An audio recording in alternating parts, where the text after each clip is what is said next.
बीजं मां सर्वभूतानां विद्धि पार्थ सनातनम बुद्धिर्बुद्धिमताम् अस्मि तेजस तेजस्विनामहम। नमस्कार मित्रों। ये जो श्लोक है भगवत गीता के 7वें अध्याय का 10वां श्लोक है, जिसे हम आज गहराई से समझेंगे। तो आइए सबसे पहले इसके अर्थ को समझते हैं। तो जो श्लोक है वो कहता है, बीजम माम सर्वभूतानाम, अर्थात बीज हूँ मैं सभी भूतों का।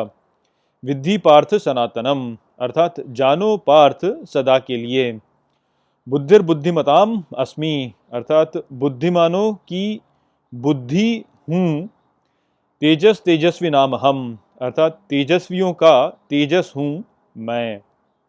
तो यहाँ पर इस श्लोक में श्री कृष्ण स्पष्ट रूप से कह रहे हैं या बलपूर्वक कह रहे हैं कि मैं ही सभी भूतों का बीज हूँ। अर्थात जो भी प्राणी इस संसार में हैं, उनकी जो विशेषता है, उसके पीछे का जो स्रोत है, वो मैं ही हूँ। तो ये तुम अच्छे से जानो, ऐसा श्री कृष्ण यहाँ अर्जुन से कह रहे हैं।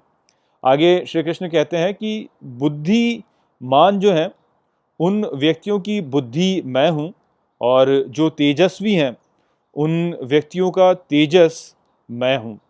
तो यहाँ पर वो यही कह रहे हैं कि जो बुद्धिमान व्यक्ति होते हैं, वह विशेष इस कारण से होते हैं क्योंकि वो बुद्धिमान है, और बुद्धिमान व्यक्ति की जो बुद्धि है वह मैं हूँ। तो जो एक ऐसी विशेषता है जो कि किसी व्यक्ति को बुद्धिमान बनाती है, वह मैं हूँ। ठीक इसी प्रकार से वो कहते हैं कि तेजस्वी जो हैं, उनका तेजस मैं हूँ। तो तेजस्वी जो है, उनको विशेष उनका तेज ही बनाता है। तो वो जो तेज है वह श्री कृष्ण ही है। तो इस प्रकार से यहाँ पर वो बलपूर्वक कह रहे हैं कि कोई भी ऐसी विशेषता जो कि किसी को विशेष बनाती है, वह मैं ही हूँ। तो इस प्रकार से हम यहाँ पर ये समझ सकते हैं कि जो सभी इकाइयाँ इस संपूर्ण सृष्टि में उपस्थित हैं, उनके पीछे का जो स्रोत है, या जिसे कह सकते हैं कि आप उनके पीछे का जो बीज है, वह श्री कृष्ण ही है। और यहाँ पर हम इसके द्वारा ये भी समझ सकते हैं कि कैसे श्री कृष्ण धर्म से जुड़े हुए हैं। तो यहाँ पर उन्होंने बोला कि बुद्धिमान जो व्यक्ति है, उसकी बुद्धि मैं हूँ। अब जो बुद्धिमान व्यक्ति होता है, उसका जो धर्म है वह बुद्धिमान होना ही है, और ये धर्म वो प्राप्त करता है अपनी बुद्धि के द्वारा। तो यहाँ से हमें ये स्पष्ट होता है कि श्री कृष्ण जो है वह बुद्धिमान का जो धर्म है वह है, क्योंकि वह उसकी बुद्धि है। ठीक इसी प्रकार से जो तेजस्वी व्यक्ति होता है, उसका धर्म ही है कि वह तेज हो। तो इस प्रकार से हम देख सकते हैं कि श्री कृष्ण जो है वही तेजस्वी का धर्म है, क्योंकि वही उसका तेज है। और यहाँ पे हम इस विचार को और आगे बढ़ा सकते हैं। हम कह सकते हैं कि श्री कृष्ण जो है वह किसी पत्थर की कठोरता है, क्योंकि पत्थर का जो धर्म है वह कठोर होना होता है। तो इस प्रकार से पत्थर की जो कठोरता है वह श्री कृष्ण है। या हम कह सकते हैं कि जो फूल होते हैं, तो फूलों की जो सुंदरता है वह श्री कृष्ण है, क्योंकि फूल का जो धर्म होता है वह ही सुंदर होना होता है। अब यहाँ पे हम इसे आगे और समझ सकते हैं कि जो फूल है वह यदि सुंदर ना रहे तो उसका जो धर्म है वह विघटित हो जाएगा। और हम यहाँ पे ये भी समझ सकते हैं कि फूल की सुंदरता जो है वह श्री कृष्ण है। तो यदि फूल की सुंदरता समाप्त हो जाती है, तो श्री कृष्ण ने वास्तव में फूल को त्याग दिया। और इस प्रकार से ऐसा जो फूल है जिसकी सुंदरता समाप्त हो चुकी है, उसे त्याग ही दिया जाता है।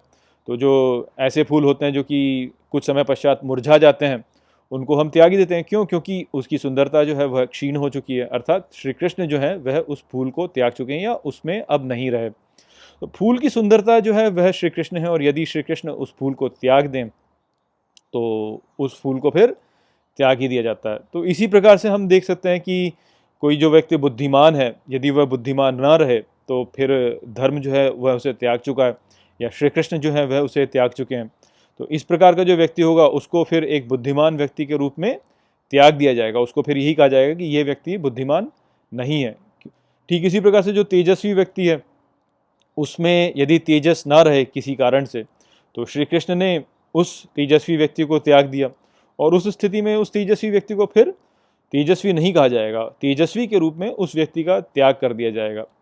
तो यहाँ पर हमें इस विचार के द्वारा यही समझ में आता है कि हर व्यक्ति या हर वस्तु का जो धर्म है वह वास्तव में श्री कृष्ण ही है। बुद्धिमान व्यक्ति का जो धर्म है वह यही है कि वह बुद्धिमान हो, उसमें बुद्धि हो। तो और वही बुद्धि वास्तव में श्री कृष्ण है। जो तेजस्वी व्यक्ति होता है, उसका जो धर्म है वह यही है कि वह तेज वाला हो, और यदि उसमें तेज ना रहे तो धर्म उसको त्याग चुका है या श्री कृष्ण उसको त्याग चुके हैं, और इस प्रकार से फिर वह तेजस्वी नहीं रहता। तो हर व्यक्ति या हर वस्तु का जो बीज है वह वास्तव में श्री कृष्ण ही है।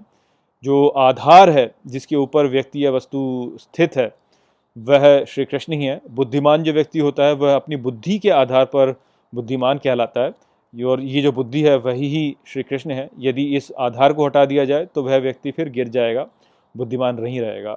जो तेजस्वी व्यक्ति है वह अपने तेज के आधार पर ही तेजस्वी कहलाता है, और ये जो तेज है यही श्री कृष्ण है, यही उसका धर्म है। और यदि इसे हटा दिया जाए तो जो तेजस्वी व्यक्ति है वह तेजस्वी नहीं रहेगा। तो इस प्रकार से श्री कृष्ण हर व्यक्ति और हर वस्तु का आधार है।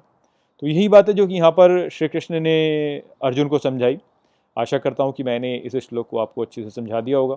चलिए इसी के साथ इस वीडियो को यहीं पे समाप्त करते हैं। नमस्ते। वीडियो को अंत तक देखने के लिए धन्यवाद। यदि आपको ये वीडियो पसंद आया हो तो इसको अपने प्रियजनों के साथ में साझा करें और इस ज्ञान को और फैलाएं। यदि आपके पास कोई भी प्रश्न है तो मुझसे इंस्टाग्राम पर जुड़िए। वहाँ पर मैं हर शनिवार रात को एक लाइव Q&A सेशन रखता हूँ और आप मुझसे वहाँ पर अपने प्रश्न पूछ सकते हैं। जय श्री कृष्ण।